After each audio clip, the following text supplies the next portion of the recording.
Assalomu alaykum qadrli obunachilar. Biz bugun 1-mart 2026-yil milliy sertifikat ekzamenlari tushgan qiziqarli misollarning masalalarining yechimlarini berishda davom etamiz.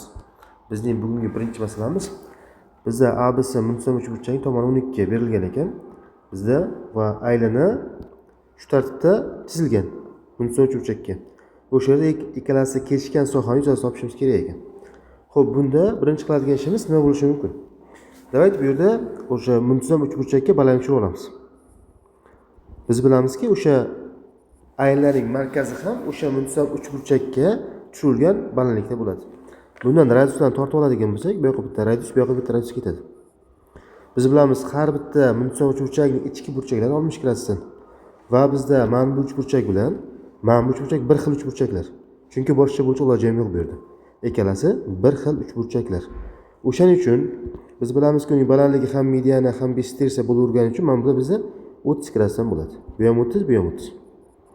Bu ikkalasi radius bo'lgandan keyin bu ham radius, bu ham radius. O'sha aylananing radiusi. Bu ham 30 gradus bo'ladi. Bunda bu ham 30 gradus bo'ladi. Chunki bu ham radius.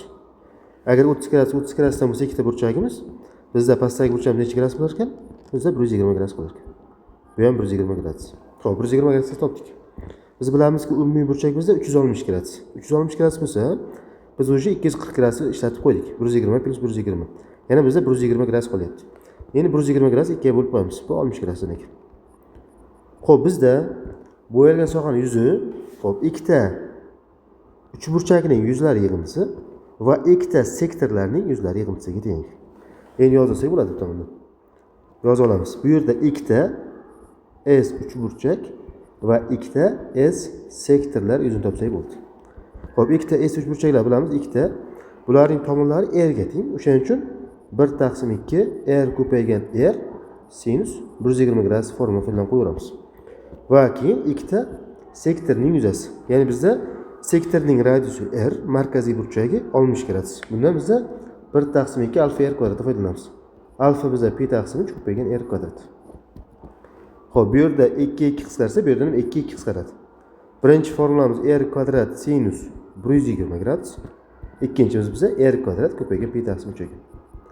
Agar biz R kvadrat qavs tashqari chiqarib oladigan bo'lsak, qavs ichida sinus 120 qo'shilgan pi/3 qoladi ekan. Xo'p, endi bizda faqat qolyapti radius topsak bo'ldi. Qolgan narsasi bor. Ya'ni bizda muntazam uchburchak berilgan. Tomonlar 12. Biz bilamizki, radiusimiz o'sha asosiga tushirilgan balandlikning yarmiga teng bo'ladi. O'shani topib qo'ysak bo'ldi. Balandlik topamiz. H tomon tengga bo'ladi.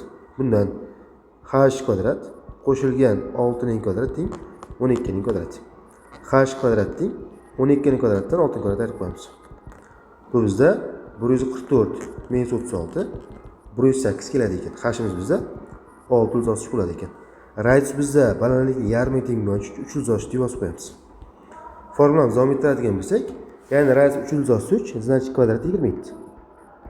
Xo'p, sinus 120 gradusda 3/2 ga qiymat qabul qiladi va pi/3 ni qo'shib qo'yamiz. Biz javobimiz chiqdi. Javobimiz bizda 27 qolishda 3/2 plus pi/3 ekan. Bizni kuzatishda davom eting. Biz sizlarga milliy sertifikat imtihonlarida tushadigan qiyin savollarni oson yo'l bilan ishlashni o'rgatamiz. Salomat bo'ling.